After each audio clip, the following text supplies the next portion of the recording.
In this first video, I want to talk to you about bar charts. I'm here in my Jupyter Notebook inside of Microsoft Edge, my web browser. I have navigated to the folder that contains the files that I want to work with, and in my case it's in my OneDrive file. I've created a folder called YouTube, and inside of that a data visualization with Plotly for Python. I have a style sheet, a cascading style sheet that will be uploaded to GitHub so that you can use that as well. I have a Python cheat sheet, a PDF, which I'll also download. You can get that from the Plotly website. There's a style template, which I just always save just to open up, and it's got the bare bones of which I want to work with. But here's the file we're looking for, the simple bar chart. Let's open that up. And there you go, everything is ready. You'll see the first cell that I have here is just the import of the cascading style sheet. It's ipython.core.display, and from that I import HTML. I reference the file, this cascading style sheet file, and that lives in the same folder as this notebook, and I just use the HTML function there, open the CSS file in read mode, and we read it.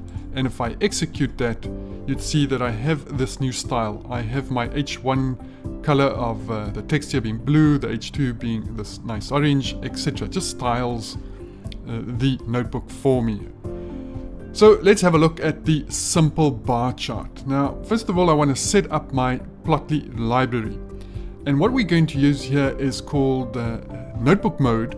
So I don't want to have these files uploaded to the Plotly website to live in the cloud. I just want to use them locally, so I'm going to use the notebook mode. So from plotly.offline, I'm going to import iplot and init notebook mode, as you can see here, and I'm just going to call this function init notebook mode.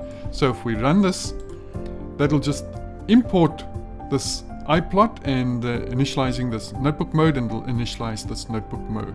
So what do we actually want to import from Plotly? Well, we're going to start off with these high-level charts. So bar charts, scatter charts, etc. These are high level, and I can just use them as is. So I can say import plotly.graph objects, so graph underscore objs as go. Let's do that. So let's start off with a very bare bones chart. The first thing we want to set up is just what is called the trace. We call it trace here as just a computer variable, but that just creates on top of the figure that we are creating, this blank figure, we're going to put on these elements, and it's just the norm, or to call them trace.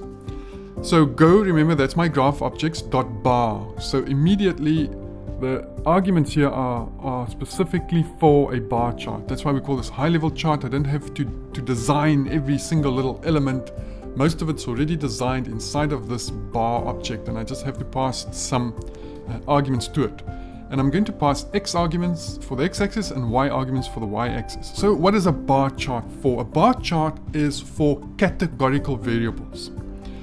So anything that is not necessarily a number, although numbers can also be categorical variables, but they are not numerical, and as such as the difference between them are not set and standard. So I could call January, February, March 1, 2, and 3 for the first, second, and third months of the year, but that does not make them numerical variables. They are still in that instance categorical variables. So bar charts are for categorical variables. So my x-axis here, I'm going to have the categories January, February, and March. And on my y-axis, I'm going to have numerical values. So how many things, whatever the situation might be. In my instance here, I'm going to use, you'll see later on, I'm going to call them sales. So in January there were 10 unit sales, in February 11, and in March 14. So those are numerical values on the y-axis, categorical variables on the x-axis. Now I'm going to introduce a second computer variable. I'm going to call it data, and I'm going to pass into that a list. So it goes inside of square brackets. I'm going to pass a list of all the traces. These are these elements that go on top of my blank figure. And in this case, I only have one trace, but I've got to put that inside of these square brackets. I'm referencing trace here as a list element, an element inside of this list. Third computer variable that I use here is this fig. Now these are just standard. They're used in Plotly all the time, so might as well stick with those. And I'm going to call another graph object called a figure. That's a blank canvas, a blank figure. And figure with a capital F, as you can see there, it takes a couple of arguments. In this instance, we're only going to use one argument, and that's the data argument, as you can see here, and we're going to set that equal to data, which is this data, which contains a list of trace, and the trace is a bar. So it just builds one thing on top of the other. So inside of this data that I'm referencing, there's a list, and the first element in the list is trace, and in trace is this element called a bar chart. Finally, I'm going to call iplot, remember, which we imported up here. iplot, that's for plotting directly in the notebook, not using online mode, so not going to the cloud, and I'm going to plot this figure, FIG, fig that I've created. Let's hold down Shift and hit Enter or Return, and there you go, your first very beautiful Plotly chart. So again, we can see the x-axis here, January, February, March, and we can see the y-axis, the values that we put in 10, 11, and 14. Now I'm going to use my mouse on the left hand side. Look what happens when I hover over the text, over this element, the elements on this blank figure. So the go.figure was this blank background, and I put these elements on top of it, which is on a high level was a bar chart.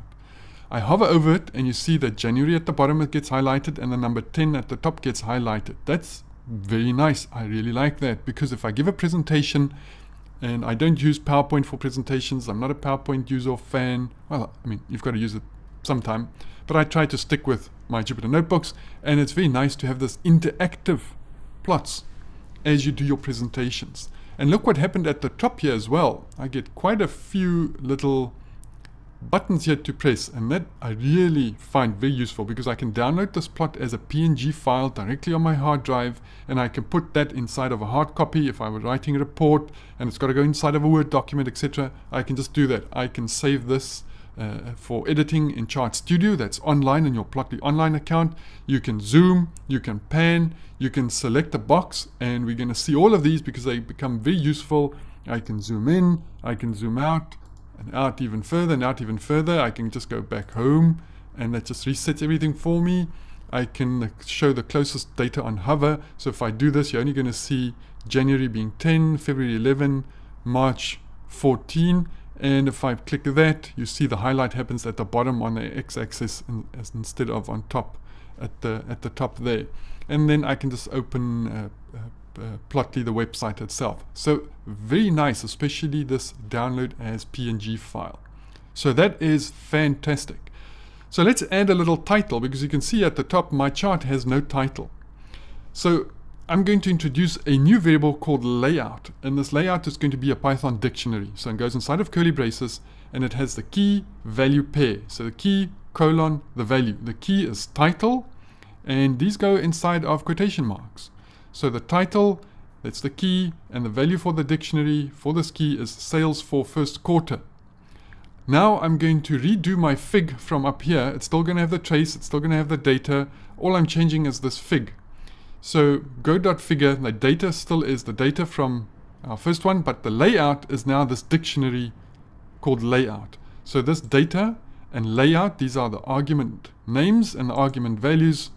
Well, we gave the computer variables they're exactly the same name. Don't worry, there won't be any confusion for Python. It'll understand, and Plotly, this Plotly figure will understand what's going on. So data just refers to the data that I created with a trace list, and layout, this layout refers to this layout. So let's plot this, Shift Enter, Shift Return, and now at the top I have sales for first quarter. So a beautiful title now on the top of my figure. What about some axis labels? Now, with these categories that we put in January, February, March, it's easy to see that these are months, but I might want to specify that. And more importantly, I want to specify what's on this y-axis, because what is 1, 2, 3, 4? You need to know what these are. So I'm going to just change my layout computer variable. Still going to be a Python dictionary. Title is still going to be first quarter elements. Now the x-axis, that's the key, it holds a value, but the value is another dictionary. And that dictionary is again a key and value pair. So the title is going to be months, and the same for y-axis. The key is y-axis, the value is another dictionary, and that dictionary contains a key value pair, the key being title and the value being units. Now I'm going to do something different. Remember up here, we just said data equals data and layout equals layout. but we're going to do something a bit different here. So instead of creating a blank figure, I'm just going to pass everything as a Python Python dictionary. So here we have iplot, and inside of that there's this dictionary, and the dictionary is just a key value pair, comma, another key value pair. So data is just data, still the data from upstairs, and the layout is just this new layout. So let's shift and enter, shift and return, and now we can see that we have months here as our x-axis title and units as our y-axis title. So that's how many units were sold in January, February, and March. So see the difference here between the two. So I did not invoke the figure, the go.figure object here. I just passed everything to iplot as a dictionary. And sometimes it gets confusing because there's many ways in Plotly to do something. You'll see more ways as we carry on.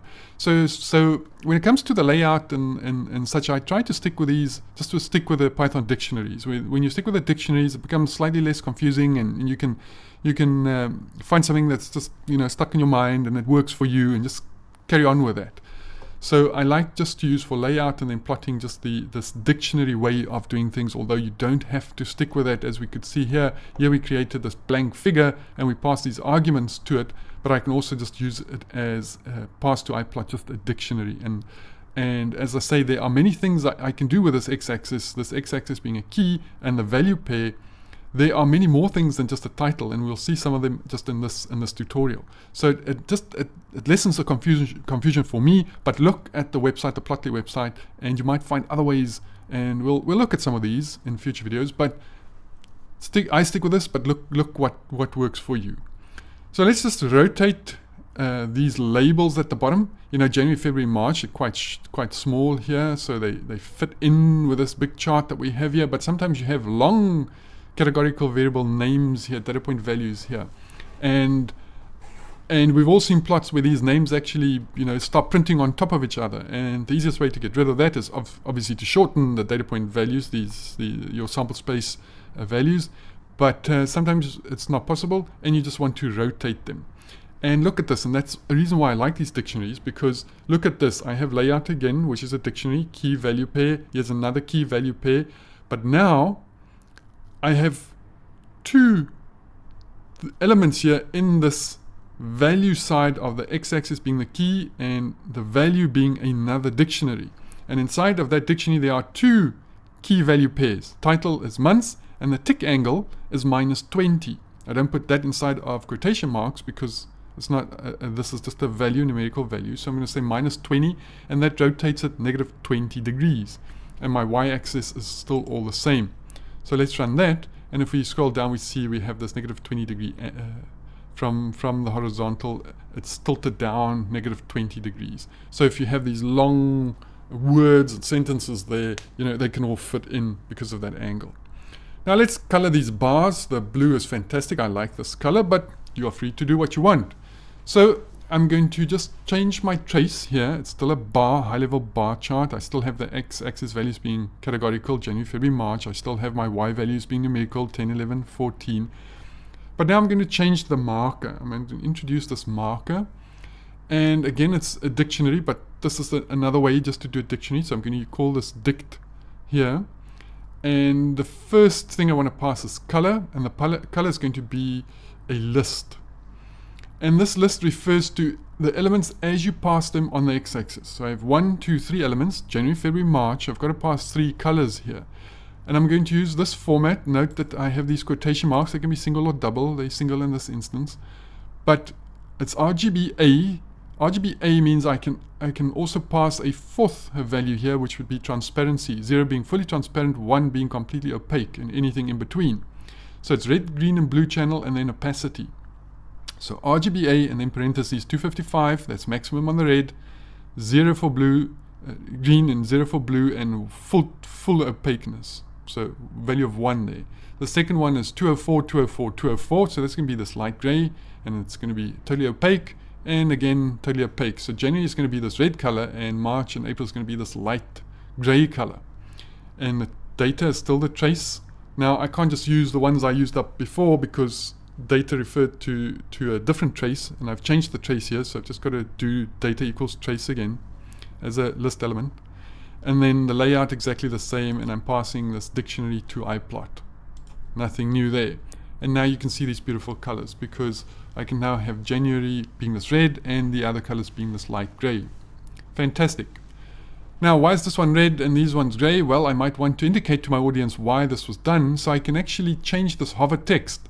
Remember, if I hit this one, show closest data on hover, it's going to do both the x-axis and y-axis in one little tooltip there, January, or hover text at January 10, and if I do that, it's just going to highlight them separately. Now, hover text means I can individualize every element that I hover over to have its own text. So we've had marker, we've seen that, so I'm introducing a new argument here to the bar here, text, and I've got to do it individually. So the red one's going to be below target, above target, and above target. Everything else is the same. Let's run that. And now if I hover, I see this extra text appear in this hover. So that was, I put it 10, and that's below target, and that one was above target, and that one is above target. So you can see you can build in this beautiful narrative here, because you can put a lot of information in this text if you really want to draw attention to what's happening here, to inform your audience. So that's fantastic. So let's move things up just with a grouped bar chart. And now I want to have two sets of elements on here. And so I've changed my computer variable to trace 0 and trace 1. And with a bar chart, be careful now, because we want the same sort of space for both. So I've got January, February, March, and January, February, March. And I've got my Y values 10, 11, 14 as before, and the second Y is 12, 13, 17. But now I'm going to add a name, because I need to tell Plotly that these two things are separate. So I'm going to say name equals last year, and this name equals this year. So you can well imagine that I'm just going to take this year's data and compare it to last year's data. That might be interesting. And now look how data has changed. I'm now passing two elements to this list. Still got to be a list, still inside of square brackets. So I've got trace 0 and trace 1. The layout is going to be exactly the same, but I'm introducing this new key value pair of bar mode, and the bar mode that I want you to use here is group. So what it's going to do, it's going to group January and January, February and February, March and March. Hence, they've got to be the same. And then I'm still going to use this dictionary to pass to iPlot, and now they've been grouped. And we see last year in blue and this year in orange. That will be the default colors, and you see that they are indeed grouped. So I've got this year and last year, this year and last year, this year and last year. A beautiful way just to do that. Now we needn't group them like this, we can stack them as well. And here I have exactly the same thing, but instead of bar mode being group, I've made bar mode being stacked as the key value pair here. And if we run that, we see that now we have this stacked version of it. But if I hover, you can still see that this year is 12 and last year was 10. You don't have to go to the x-axis in your mind, and your audience have to mentally try and see where's that top and subtract from the 10 to see that it actually gets to 12. No, Plotly makes it brilliantly easy. With your hover, you can give a beautiful presentation just to hover over these and explain. So that's our first tutorial on Plotly, my all-time favorite library for plotting inside of Python, but inside of other languages as well.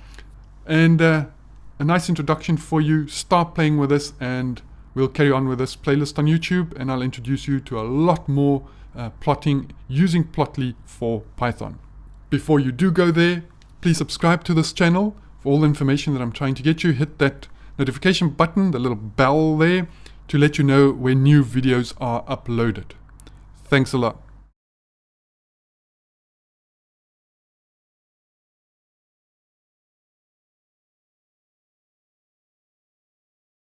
My name is Jean Klopper, and I'm a surgeon at Groote Schuur Hospital and senior lecturer at the University of Cape Town. Now I run the Klopper Research Group, where I really support our postgraduate students in their research. My main field of research is machine learning in the clinical setting. In the support of research, I have a lot of online courses here on YouTube, but also on Udemy and the massive open online course platform Coursera, where I really teach biostatistics. It's what it's all about.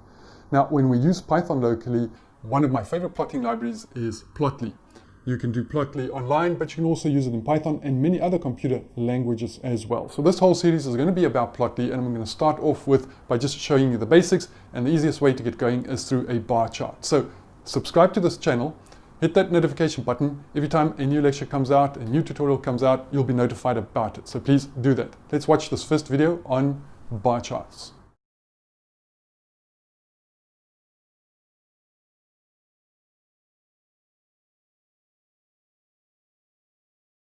So in today's tutorial, we're going to talk about the humble histogram. So in my first cell here in my Jupyter Notebook, I'm just importing my cascading style sheet as per usual, just to get away from this bland looking black to just something a bit more interesting. There we go.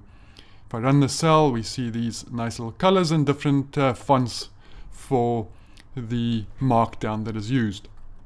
So let's set up the library. I'm going to import from plotly.offline my iPlot so that I can plot directly in this Jupyter Notebook, and to the init notebook mode just to initialize the notebook. We did that with the previous tutorial on the bar chart. We're going to do exactly the same here. And again, we're going to make use of one of the high-level charts. So we're going to do plotly.graphObjects as GO. We'll do that import as well. Now for this case, I just want to generate some random values. So I'm going to import the random module, the Python random module. So that's very easy, import random. And I also want to import the numerical Python library, NumPy. And I'm going to use this namespace abbreviation. So I'm going to say import NumPy as NP. Now I'm going to just seed this pseudo-random number generator so that we get the same results every time we generate these random values. And I'm just going to seed it with a value 1, 2, 3, 4. And there we go. So let's create a few random values. My first variable here is called age, and I'm going to just use a uniform distribution. So I'm going to say np for numpy.random. So I'm doing the random module in this NumPy library, and from there I want the uniform distribution. My lowest value must be 21, my highest value is 75, and the last argument here is size, meaning I want 100 values from that distribution. The next one, I'm just going to use the computer variable salary. Again, that's numpy.random, and this time from a normal distribution. I want the mean, which has the argument LOC, to be 3000. I want the standard deviation, which is the scale argument here, to be 1000. And again, the size, the number of samples I want drawn being 100. Now I'm just going to use a choice between, just purely for the sake of simplicity, use a gender, a binary gender here, just purely for the sake of simplicity. And I'm going to create the computer variable binary gender, and I'm going to use from the random module, I'm going to use random.choices. And what you can do with this choices function is just to pass a list of all these various text, the string elements that you want to choose from. So I've got female, then male, and I'm going to say draw at random 100 of those. And it is drawing that at random with replacement. So the first one might be female, it puts female back in the box, draws another one blindly out of the box, that might be female again, throw it back, so 100 of those choices. Now I want to place these inside of a pandas data frame. It's a beautiful thing to use. I urge you to have a look at pandas. I'm going to import pandas and use the abbreviation PD. And I'm doing that because I want to create a data frame. I'm going to call my data frame df, and I'm going to call the data frame function here pd.dataframe, and I'm going to create this data frame out of using a dictionary. So I'm going to have this age column, and underneath that age column, think of a spreadsheet. So the header, in the first row, I have my header values, my variables, and I'm going to call this first one age. And down that column, all the rows are going to be populated by these 100 age values. The salary is going to be the next column header in my spreadsheet, basically, which was what a data frame can be seen as in a simplistic way. Pass all the 100 salary values, and then gender, this binary gender values of mine. So let's run that, and I've created a data frame. And I'm going to split my data frame in two, one for female and one for male. And the one that we're going to do, the way we're going to do that, create these two computer variables, female and male. The first one says take this data frame, and then we're going to use this square bracket notation because it wants to run down row by row. So I'm just indexing this df.gender column. So it's going to look down the gender column and only select those. So this is a Boolean double equal sign, only the females, and then male will only be contain the male. So I have two data frames now, female and male. So let's create our first bare bones histogram now that we have some data. Again, per usual, just by convention, I'm going to use this trace computer variable, and it's go because this was a graph object, one of the high level graph objects, and it's a histogram. I'm going to pass it the x value because let's just stop there for a moment.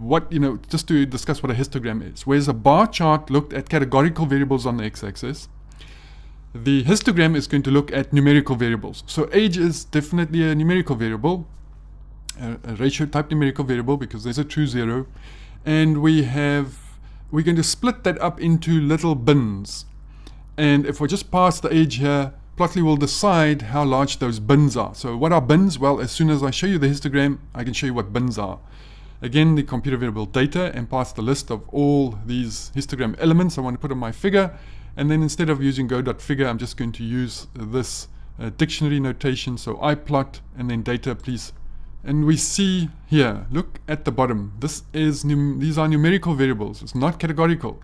And what it's done is it seems to be having plot from 20 to 25, 25 to 30, 30 to 35, 35 to 40. And that's what I mean by these little bins. So all it's going to do, it takes those 100 values and it decides how many are between 20 and 25. And it'll count them, and it noted that there was 8.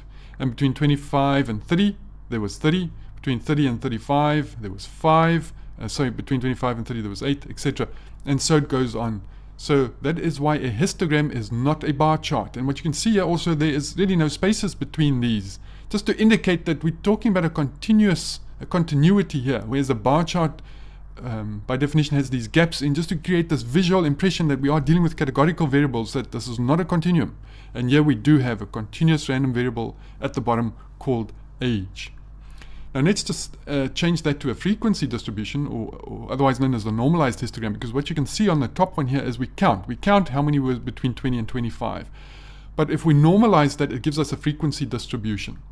And the way that we do that is just by, in this histogram element that we create at the top, we pass a new argument, histnorm, and we pass to it this equals probability. I'm going to introduce a layout here by a format, by a dictionary format. So I have title and its frequency distribution of the age variable, and my x-axis I'm going to bring in a title, also a dictionary with a key value pair, the value pair being a dictionary itself consisting of a key and a value, and my iplot via a dictionary as well. And now we can see frequency distribution of age. I have age in 5-year increments here at the bottom, but most notably you'll see now this is normalized. So the area under this curve, which is the area of this rectangle and this rectangle and this rectangle and this rectangle, is going to sum up to be 1. It's mutually, these bins are mutually exclusive but collectively exhaustive, so they are all here, and the area under this stepwise curve is going to be 1. So it's a frequency distribution. So I'll have to, if I want to get how many there are, this increment is 5 times 0.08 to get to the value that we have there, well, let's have a look. So that was 8. So remember, these are now units of 1. So 0.08 times 100 is going to give you that 8. So let's create 2 in an overlay fashion. So to do that, I'm going to create 2 traces, by convention calling them trace 0 and trace 1. So go.histogram, and I have x equals female.age, and this time I'm going to give it a name so that we can have this little sidebar that indicates what is what. And the second one that I'm plotting, it's going to layer them from the back to the front. So the back one is going to be female, the one in front is going to be male. So I just want to lower the opacity of the front one so we can still see the bottom histogram, the bottom trace through that. So I'm going to set opacity equals 0.8. Everything else being the same, I'm bringing in my little layout there. And now we can see I've got 2 plots here. It's going to give me this little legend on the side, and I've created a bit of opacity here in the orange, which is the male, just so that this female at the back shines through. But if we hover over them, beautiful, it's beautiful what Plotly does, and you can see that it's still going to give you the values. Let's stack them, so I don't have to do the opacity there, and it is just going to stack them, but it's still going to give me these values to say in male there was 4, and in the female there was 12. And look at one thing though, a difference that it made. It is now making these blocks of unit length of 10 years. So I've put in that as 10 years. That didn't influence that this was done. I drew this first and saw by, automatically it chose 10, and I put the 10 in there after the fact. So let's do that. Let's control the bin size. And the way that we do that is by introducing, inside of our traces here, we introduce the xbins argument. And I'm going to pass a dictionary for that in this format, not the curly braces format. So start is 20, end at 80. So just the left-hand side of the x-axis, the right-hand side of the x-axis, and I want a bin size of 5 units. I'm going to do the same for male. and I'm changing my title here to 5 because now I'm in control of it. And if we run this, we'll see that now we are back with this increments of 5. We're back with this increments of 5. Let's just do that again. This time we're just going to stack them, and just for argument's sake, this time I'm looking at female.salary and male.salary, and we have introduced a bin size of 200 here, starting at 500, ending in 5,500. And because we do that from a normal distribution, you can see this tending towards this normal distribution. The last thing I want to show you just in this little tutorial is the cumulative histogram.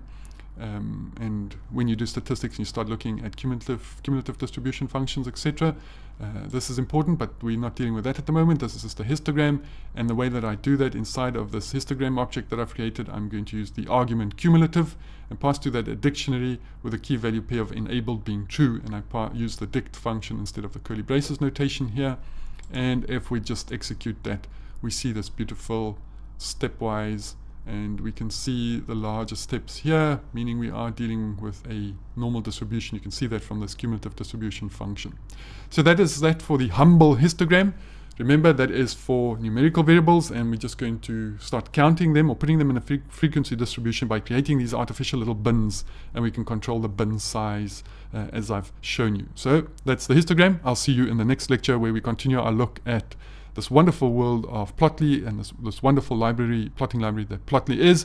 Please, please, please remember to subscribe and hit the notification button, because that's going to allow you to know when new videos or new tutorials do come out. I'll see you again.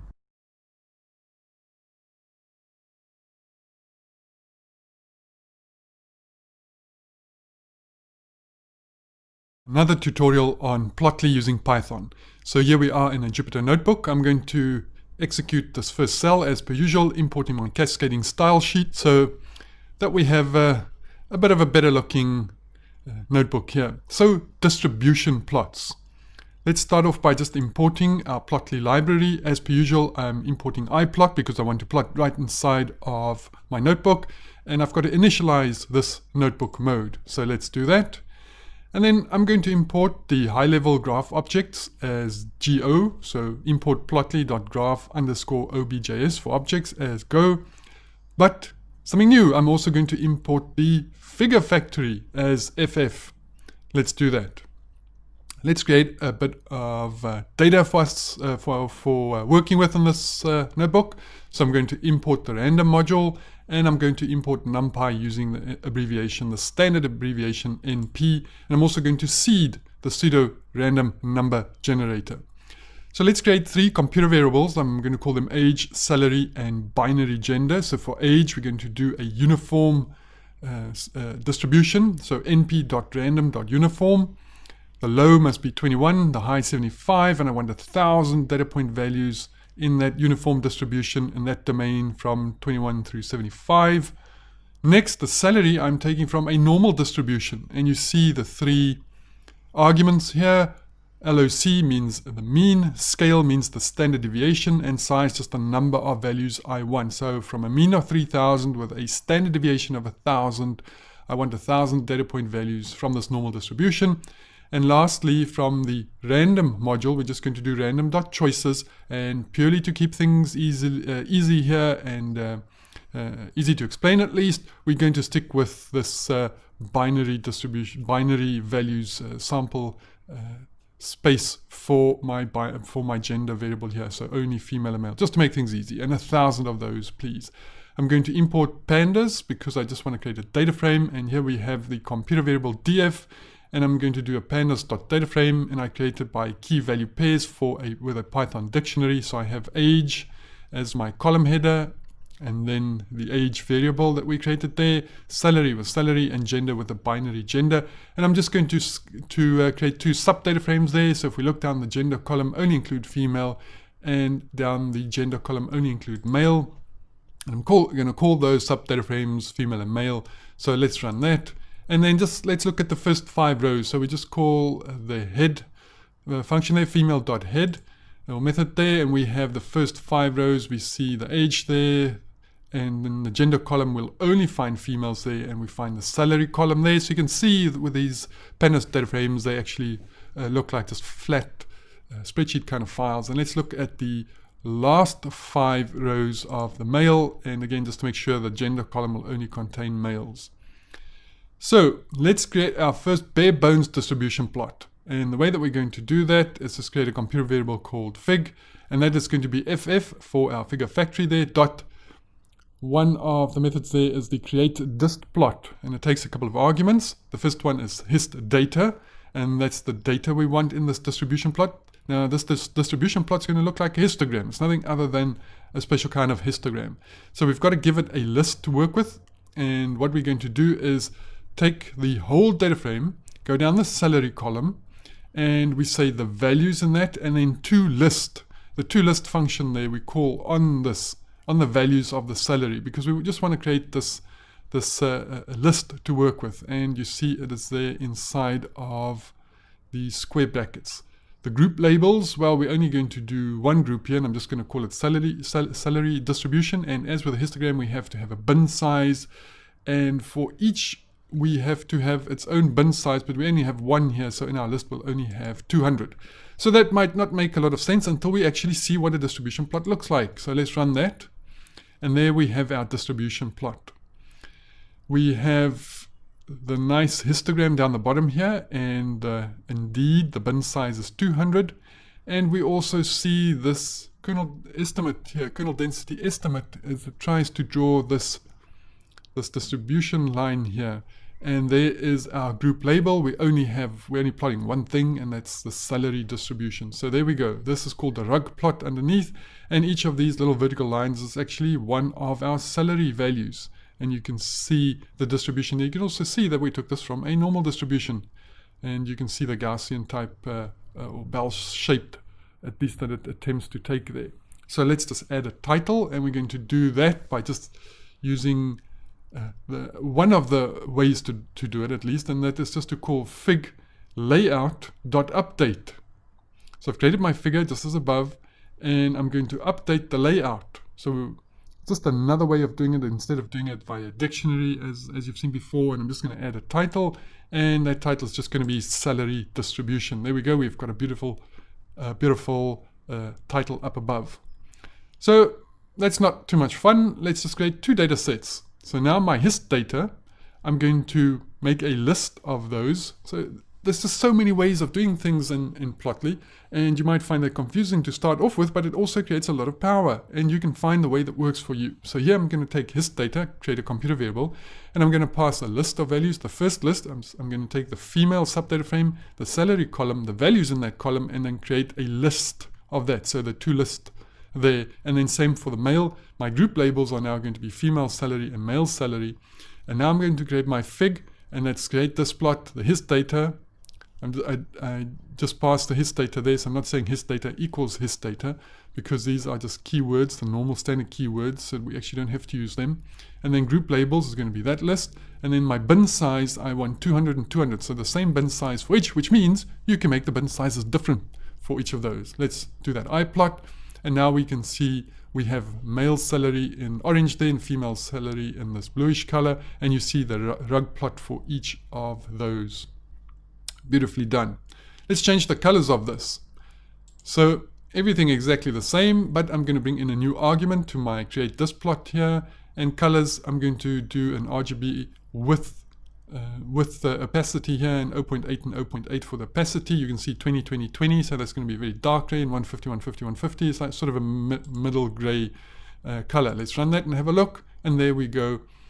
You can see the light color for male, the darker color for female there. And because we set the opacity, so you can actually see the one shine through the other. Now, instead of this kernel density estimate plot here, we can actually just use the data that comes out of that and create a mean and a standard deviation, so that we can create this normal distribution instead of this kernel density estimate that we see there. We again have our hist data, our group labels. We create this plot. We have the hist data, the group labels, the bin sizes, but now the curve type is new. It's a new argument, and we're just going to set it to normal. And here's just one other way that we can update this layout or create this layout. So I'm going to call fig.layouts instead of the inverted in the quotation marks and the square brackets, I'm just calling dot layout and dot update. And I'm passing this dictionary to it. So key value pair, the title fitted. So just another way. It just makes it so powerful and easy to use. You can use whatever way fits you. So now we can see this normal curve that it took from the data, just doing the mean and the standard deviation, so that we can draw this normal distribution here, and you can see the two values there for male and female. So in case you want to omit some things, there's three things here. That's our curve, our histogram, and our rug plot. So we can omit a few things.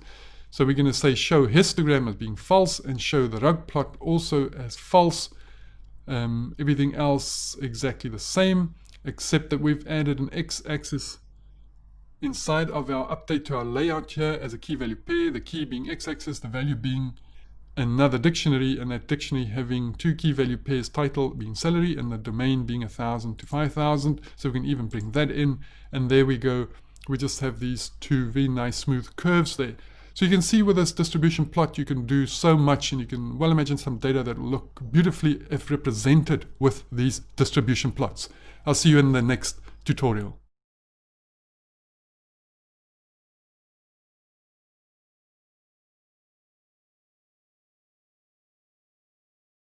Here we are in the next tutorial. We're going to look at the scatter plot. First of all, my cascading style sheet. Let's run that.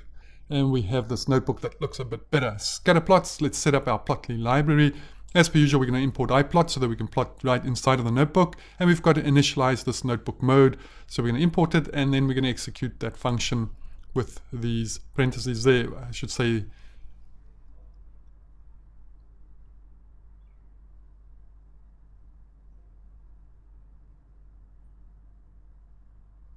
we're also going to import the high-level chart objects, so plotly.graphObjects as go, G-O.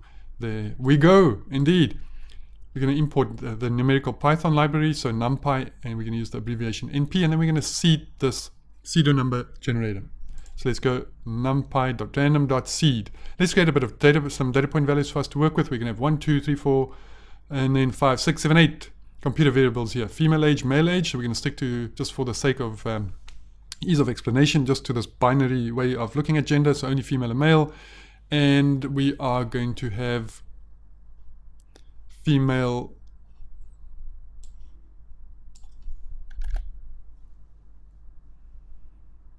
So let's create these data points. We're going to have female age and male age. We just, for the sake of ease of explanation here, stick to the binary view of gender, so only female and male. We have the age there, we have salary, and we have debt. So female age is going to be from a random integer with a low of 20, a high of 65, and 100 values. And then the same for males.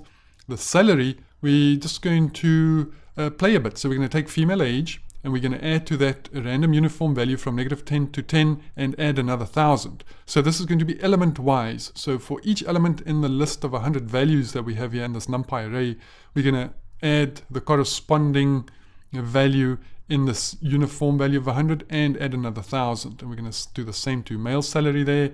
And then we're going to use female debt equals male debt. So that's the way to make two computer variables and make them exactly the same as each other. And that's going to be a random integer from 15 to 30 with 100 values. So instead of using the keyword name saying low equals, high equals, because these are normal keywords, you don't actually have to use the names. And so it's 15, 30, 100. And then the tax, we're going to create some of those. And again, just add 10 to each of those values. So let's run that. Let's do a bare bones scatter plot. That's what it's all about. So we're going to go.scatter, scatter being this high level plot that we can use, what is created on top of our figure. And we're going to use x equals female age, y equals female salary. So what when you see here with the scatter plot, it's numerical variable against numerical variable. And each one of them will be, each dot that we create in the scatter plot will be part of a pair. And the mode that we're going to use is just markers, and data equals trace. So just this trace, part of a list, and we're going to use this key value pair of a Python dictionary to pass it to the iPlot. And let's run that. And there we can see the way that we created it by adding those values, that there's some sort of correlation between what we have at the bottom age and the salary on the left-hand side, the y-axis that we can see here. So those are quite small dots. We can really do something about that. So let's change these markers. So I'm going to have mode still being markers, but then for marker, we're going to pass a dictionary of values. So the dict function here in Python. So the size being 12 and the marker being this orange color with a bit of opacity there, only 90% of the opacity. And let's change the layout. So the way that I'm going to use layout here is again as a Python dictionary. So we're going to have title being correlation between female, age, and salary. The x-axis is the key. The value is another dictionary with a couple of key value pairs, title being age and zero line being false. And with the y-axis, title being salary and the zero line being false as well. And the iPlot, the data is data and the layout is layout as per usual. There we go. So now we have an x-axis title here, a y-axis title. We have a title here at the top, correlation between female, age, and salary. And we see these much larger orange dots. And if I just hover on one, you can see that the value for that one was 1039 and the age was 34 that we can see at the bottom. We can change that, and now we can see them plotted, the hover there being 31 the age and 1021 being the salary, 0.161. So let's do more than one data set. So for that I'm going to create two separate traces, and one being the female, one being male, and again it's age against salary. I think you know what's going on here now. Data will be the list of the two traces, and the data, I'm going to just pass the data that I've created here, this list of the two traces, to the data key value in my dictionary here, and we can plot that. So there we go, we've got female in orange and the male in this blue, and we can see all the values as we go up. We can see this beautiful correlation between age and salary there.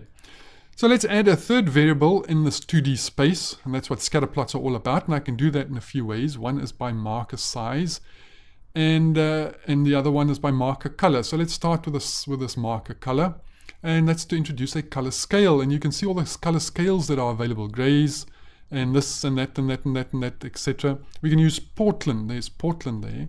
So we're going to create a trace, and it's x equals female age, y equals female salary, mode being markers, the marker being a dict of the size of 10. The color is going to be the female det, and the color scale is Portland. So we have age, salary, and det all in the same 2D plot, and that's going to create a scale on the right hand side, a color scale, and we want that scale to be true. Look at the layout, what we've done there. Let's do the iPlot. There we go. And now we've added this third variable because we've got age and salary, but this color is also going to be this color that we introduced here as the det level. So down from 16 up here 28. So these red ones have more det, say, than these blue markers here. So that's one way to introduce a third variable. The other one is just by way of what we would know as a bubble chart actually, but that's just the marker size. So what we're going to do here is just change from female to male, and the marker is going to be the size of the marker is passed as a part of a dictionary here, and we give it a color. Let's have a look at this. So now we see that this det is now the size of these. So the larger the size, the larger the det. So that's one extra way of bringing in this third variable.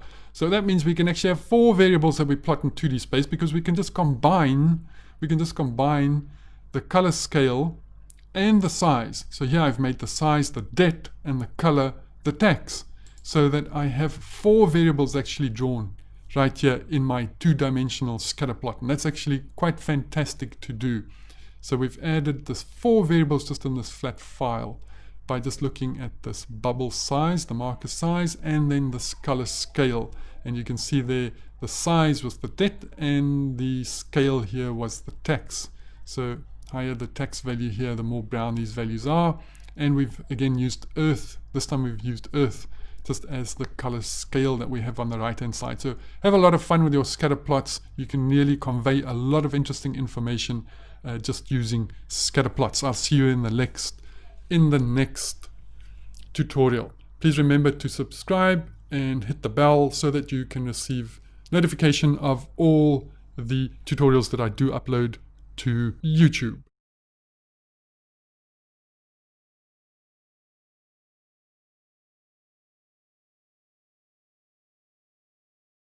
So welcome to this new tutorial. We're going to look at line charts, something that you might want to use quite often. So first cell, of course, we're going to just run our cascading style sheet. There we have a header 1 and a header 2 setting up our Plotly library. And as per usual, we're going to import iplot and initialize the notebook mode. So let's just do that, initialize the notebook mode, and then we're going to import plotly.graphObjects, graph_objs as geo. And there we go. Let's create some data point values. I'm going to create two computer variables. They're going to be days and sales, and days is going to go from Monday through to Sunday, and sales, I'm just going to have these 7 values, 11, 14, 11, 14, 10, 11, 10. And that's it. Let's run that to execute, and we now have our two computer variables. Let's just do a simple line chart. So to do a line chart, we're actually going to use the scatter. So scatter as in scatter plots. So what we're going to pass is just these 3 arguments, x being the days, y being the sales, but the mode just being lines. So our data is trace, and we're going to use this key value pair Python dictionary here to do the iplot. And let's run that, and we see that we have the lines, and we go from 11 up to 14, down to 11, up to 14, down to 10, up to 11, and down to 10 for Sunday. So beautiful there. What we can also do is just to fill up the area under this curve, under the lines that we have here. So we're going to have fill, and we're going to fill to 0x. So whatever the lowest line here is, we're going to fill to there. The fill color, I'm using a hex code in this instance. My mode is still lines, and let's plot that. And we see it's just going to use the default color, and it's going to 0, meaning this bottom line of the y value here is going to fill up everything below that. Now there are different line types that you can try. There's actually dash dot and dash dot. So let's do mode as lines again, and the line we're going to pass to that a dictionary because it has these sub key words that it can use. So color, we're going to stick to this color. The width, we're going to do a width of 4, and the type, we're just going to do a dash. And what we're also going to do is just to lay out the x-axis, key value pair, key being x-axis, the value being another dictionary with a key value pair, 0 line being false. We don't want to have the 0 line at the bottom. And there we go. We see this orange color. We see it's quite thick with a 4, and everything is still there. We've just changed this line type. Now we can also add some markers. So instead of the mode just being lines, we can have lines plus markers, and we're going to give the size to these markers. So marker, we're going to equal a dict with one of the arguments being size, and the size being 16. And this time I'm going to add a layout. The layout I'm going to do as just as a Python dictionary here. So it's going to have a title and an x-axis. So the key value pair here is title, and the title sales for last week. But what you can see here, I've got some HTML code in here. So I for italics and close the italics. So we can even do that as far as this title is concerned. And the x-axis key, its value is another dictionary with a key value pair, the 0 line being false again. And then for iplot, I'm just using this dictionary way to do it. And as I mentioned before, there's so many ways to do things in Plotly, which might make it confusing initially, but actually makes it much more powerful, and you can actually choose, what works for you. So there we go. We've added the sales for last week. So we've got this title, and we can see the last week is in italics. And now we've added these markers that might give it a bit more clarity as to what is going on here. Now we can also do some interpolation. These are just straight lines. So let's do a spline interpolation. So what we've got here is mode, again being lines plus markers, the marker having a size, but the line, we're going to do one of its arguments there being shape, and we're going to make the shape a spline. So let's run that, and there we go. We can see instead of these straight lines, we have the spline curve in between these values. We can also do vertical and then horizontal. So the shape is VH, first vertical and then horizontal. So let's run that so that you can see. So what it will do from this value, it will go vertically first until we get to the level of the second one, and then go horizontal. So it's going to go vertical to the level of the next one and then go horizontal, as opposed to HV, which is horizontal and then vertical. So now it's going to go vertical to this line of the second one, and horizontal and then vertical up. So horizontal first and then vertical. So you can play with those two, and there's actually a few more ways that you can go about this. Filling of the gaps. So let's do that. Let's take the third value there for sales. Remember, it's actually fourth because it's Python and it counts from 0. And we're just going to make that value in the list being none. And if we were to plot this, we see that we have this gap. So there was nothing for Thursday, and this gap, there exists this gap now. And we can actually just fill in that gap by this connect gaps keyword in our scatter plot here, and everything else being exactly the same, what it'll do now is it'll just fill that gap beyond this data point, which does not exist. It's none now, and it'll just fill that gap. So you can see line charts, quite a bit of fun and quite a useful thing, something that we use quite often. And there we go, line charts or line plots. I'll see you in the next tutorial.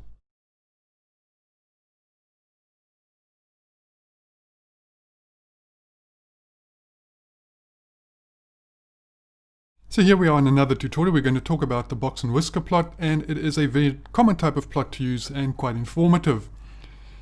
Now we're going to import the cascading style sheet, style.css, as we usually do, and let's set up our Plotly library here. So from plotly.offline we import iplot and initialize notebook mode, and we actually call that function init notebook mode so that we can plot directly inside of the Jupyter Notebook. And again, we're going to use high level charts. The box plot is a high level chart, so from plotly.graphObjects or graph_objs, we're going to import that as go. So let's import numerical Python because we're going to use that, and we're just going to seed the pseudo random number generator so that we can get the same random values every time. So I'm going to create 3 computer variables here. Let's just increase the screen size here so you can see properly.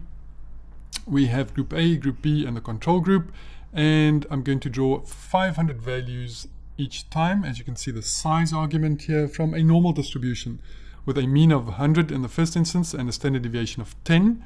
So the keyword arguments there are LOC and scale, a mean of 110 and a standard deviation of 15, and a mean of 105 and a standard deviation of 20. So we're just creating these 3 lists or arrays at least of 500 numbers each. So let's do a simple box plot. Again, we're going to have a trace, and our high level chart is this box. So it's go.box, and on the y-axis we want the groups. The data is then a list of all the traces. We only have a single trace, and we use this key data pair, key value pair here in a dictionary just to do the iplot. And there we go. And it's because we said y equals group A. So on the y-axis here we have all the levels, and that gives us this vertical box plots. So if I hover over there, we can see a maximum, we can see a minimum, we can see the whiskers, the upper and lower fences there, we can see the medium and the first and third quartile values there. We can also see these outliers that are beyond the whiskers, and I can actually hover over them and we can see those values as well. So let's just do more than one data set, and the way that we're going to do that is in a Pythonic way. So this is something new I haven't shown you before. Let's increase the size one more time so it's nice and clear. So I'm going to have this empty list here called trace, and I'm going to have values inside of a list, a Python list, group A, group B, and control group. Those are the arrays that I created above, and then groups, I'm going to have this list of strings, group A, group B, and group C. So I'm going to use a little for loop. So I'm going to say for I in range 0 to the length of the groups. So the groups here is 1, 2, 3. So it's going to go from 0 to 3, which in Python language means 0, 1, and 2. So it's going to loop through a 0 instance, a 1 instance, and a 2 instance. So I'm going to append to this trace empty list a box, and the y is going to be vals I. So the first one is vals 0. Val 0 is group A. So I'm going to say y equals group A, and the name equals the first one, or the 0th one here in this groups list. So there'll be group A, and my data is going to be a trace. Now I'm going to run through this 3 times, so I'm actually going to just have 3 traces, and this trace is a list. It's inside of square brackets, so I'm just going to have all of them there. So I hope you can see what's going on with this for loop. It's a Pythonic way of handling this. Instead of making 3 traces, I'm making one single, I'm doing it once in a for loop. So if I were to run that, well, let's just run our 3 values there, our 3 computer variables there, and then run our for loop, and now we can see we've got 3 traces named group A, group B, and group C, and we've plotted each of them, no problem. Now let's go through this again, and what we're going to say here, the only difference we're going to make is that we're going to do box plot equals outliers. So it's another argument that I'm adding to this box chart that I'm creating here.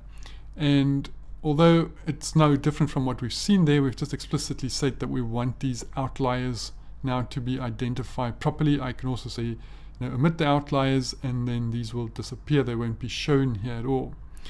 Now, there are more than one ways of doing horizontal box plots, but the easiest way is just to change from the y-axis to the x-axis. So that's the only thing that I'm changing here, is to say that this must now be on the x-axis.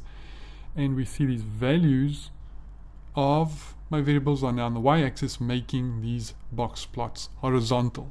No problem whatsoever. Now, instead of just these outliers, we can actually have all the box plots in there. And another argument I'm going to add here is box points, and I'm going to say all. I'm going to add a jitter of 0.2 and a point position of negative 1.5.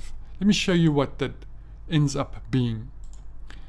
There we go. It just shows all those 500 points in here. The jitter means it's not down a straight line, which means you usually can't see them.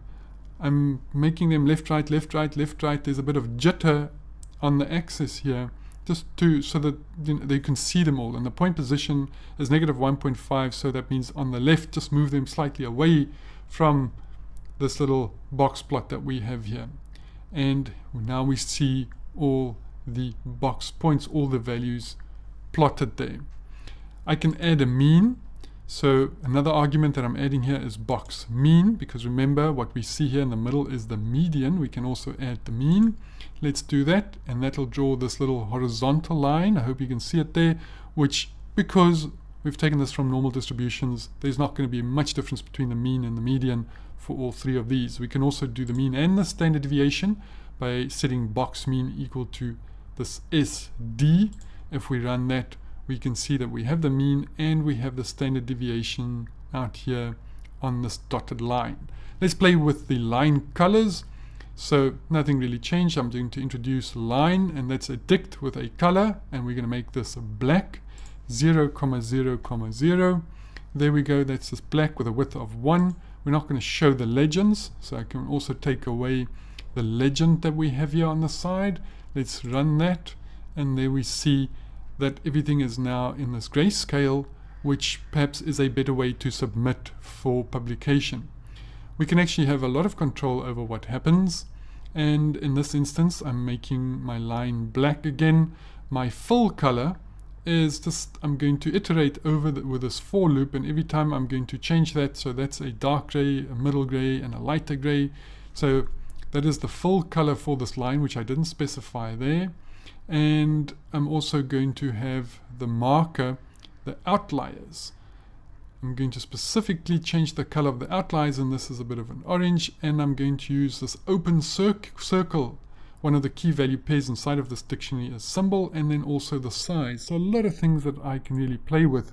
And if we look at this, this is actually quite beautiful. We have our dark gray, our middle gray, and our light gray, as I said there, and our outliers here are these 10-point sized open circles that are colored in orange. So really a lot that you can play with when dealing with these box plots.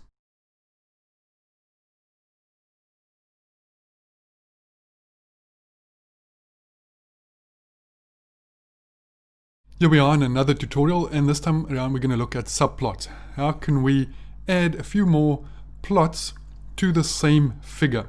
Let's run our first cell there, just importing our cascading style sheet. There we go. We're going to import iplot and init notebook mode from plotly.offline, and we're going to initialize this in notebook mode. I'm also going to import the high-level chart objects as go, and a new one. We're also going to import tools just from the Plotly library.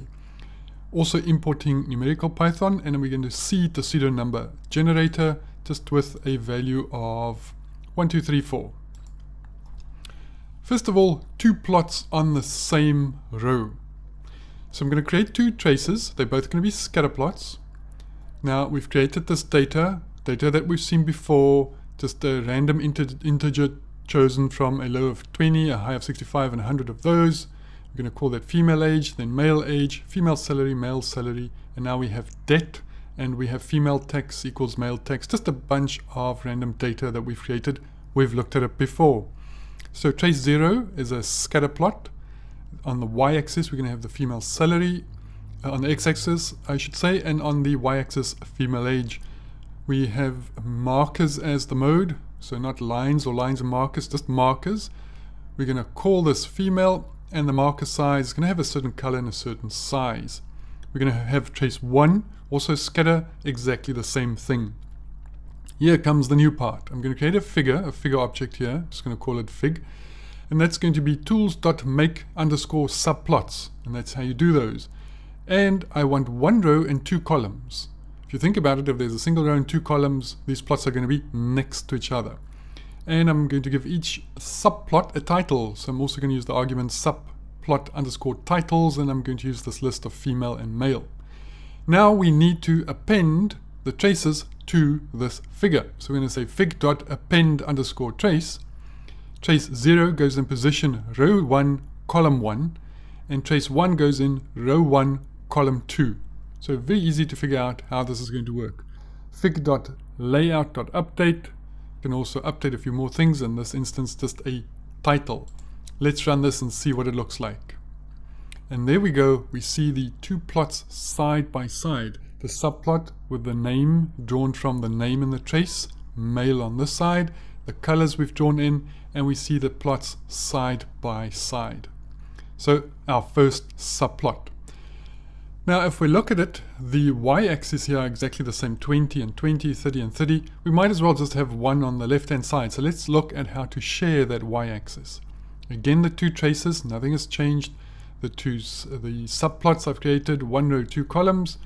Female and male, I've now added a new argument called shared_y-axes, ES. And we're going to set that to true. Everything else is exactly the same. And if we run this, we see indeed that the axis on this right hand side, the male side, has disappeared. We are now sharing the same y-axis. Okay, what about 2 rows in 1 column? So all we're going to do is just to shift this around. With make_subplots here, we're going to have 2 rows in 1 column. And we're going to say a shared x-axis. And you've got to think about this. These 2 traces that you are creating, or the number of traces that you're creating, they've got to have the same domain and range here. Otherwise, this might not make a lot of sense. So you've got to think about that. And if we run that, we see we have 2 rows in 1 column. And also we're sharing this single x-axis. And no matter where we are, we can still get all the data, because this is Plotly. No matter where we hover, we're still going to get our data. So what about constraining the proportions? Now this one gets a bit more difficult. And we need to pay a bit of attention here. We're still going to create our trace. That's a scatter. But our trace, the second one we're creating here, trace 1, I'm going to put 2 new arguments. And that is x-axis equals x2 as a string, and y-axis equals y2, telling Plotly that this goes on a different axis altogether. Now we don't need to do that if we're not doing anything fancy as we've seen before, but here we want to do something. So I'm going to use a different way of creating the data. That's a Python list, trace 0 and trace 1, and I'm going to have a separate layout as we've had before in all the other tutorials that we've had. So that's go.layout. I'm still going to have a title. I'm going to have an x-axis, and I'm going to pass a dictionary to that, and that dictionary is a domain. And think about this x-axis going from 0 to 1. So 0 to 100% of the width of what you have available. And here in the domain, we're saying use the leftmost 70% of the area of our figure for our first trace. So the x-axis goes from 0 to 0.7. X-axis 2, remember, which comes in this one here, we said x-axis 2 equals x2. So x-axis 2 goes from 80% to 100%, so the 20% on the right-hand side. And we just have to say that y-axis 2, so the second plot is anchored to x2. So it will know that it has to anchor this second y-axis to this part that we've specified up here. So it won't mess it about and put it in the first one. And then fig equals go.figure, so we've done it this way around. Remember, you can just say iplot and use the standard dictionary format that we've seen before. So let's run that, and now we can see we're constraining this right hand side to the last 80% and 70% on this side. And this y-axis was told to fit with this little one on the right hand side. Okay, let's customize the axis a little bit more. Here's a long one for you. we're just creating these 4 traces. They're all histograms. We're going to make a subplot and we're going to say we want 2 rows and 2 columns. We give a name to each of those. You don't have to, but we're going to call it figure A, B, C, and D. And I append each of those to the position that I want. Row 1, column 1, row 1, column 2, row 2, column 1, row 2, column 2. So it's always row first and then column. And it's got to line up with what you specified up here. So fig.layout, x-axis 1 update its title, x-axis 2 update its title, x-axis 3 and 4, and then y-axis 1, 2, 3, 4. These have all got to line up with the number of plots you've created there. And I can give each of the axes its own separate title.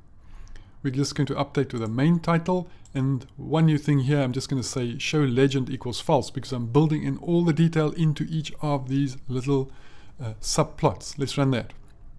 And there we go, we get our 4 histograms that we created here, figure A, B, C, D. They've all got the axes, they're all nicely labeled, no problem whatsoever. So you can see female age and frequency, male age and frequency, female salary frequency, male salary frequency. So I can individually name each of these axes so we know what it's all about.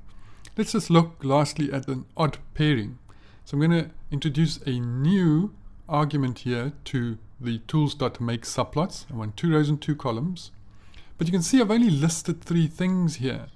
That's because I want the bottom 2 to be combined and I want it to make up one single long plot. So 2 at the top. The first row will have 2 columns. The second row just a single column. So it's got to go all the way across. So I've got to introduce the specs. Now look at it. We see it's a list and it's a list in 2 parts. The first part is going to be for this first row, just showing the 2 there. And the second one, we're going to say the column spans both of the columns. And then none, because it is just the full thing that we want, because we only want these 3 figures. Otherwise, everything is exactly the same as we've seen before. And there we go. See what we did? It spans the whole, this third one here spans this whole row on both sides. So look and play around with this specs argument, but you can clearly see how that was built up for the 2 rows. And we want those 2 in the first row, but we want a single one in the second row there. And that is subplots. Have some fun enjoying your subplots. It really helps to be able to do subplots, and especially if you're creating reports or manuscripts for publication, to have more than one element in the same plot. Remember to subscribe and hit that like button if you want to. Hit the notification button though, that's important, so that you can get notified if new material is released. Remember that you can also find all of these files on GitHub. A link is in the description below. Speak to you next time.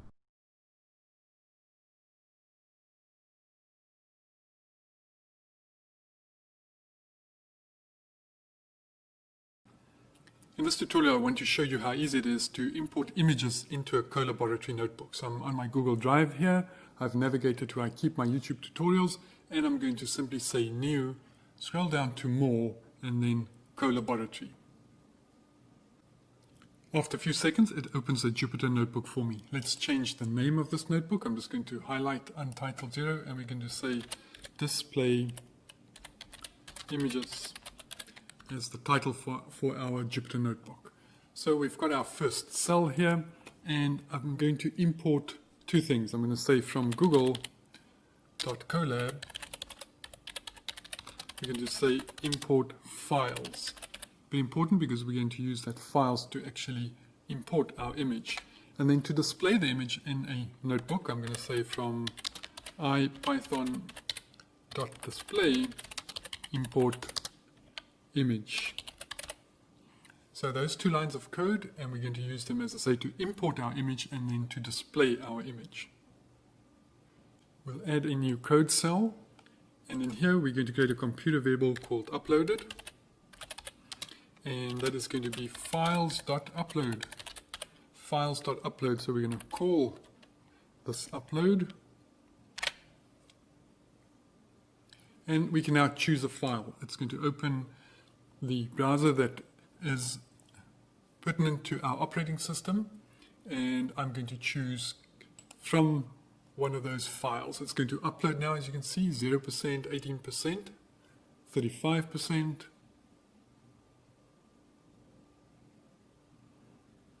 And there you go, 100%.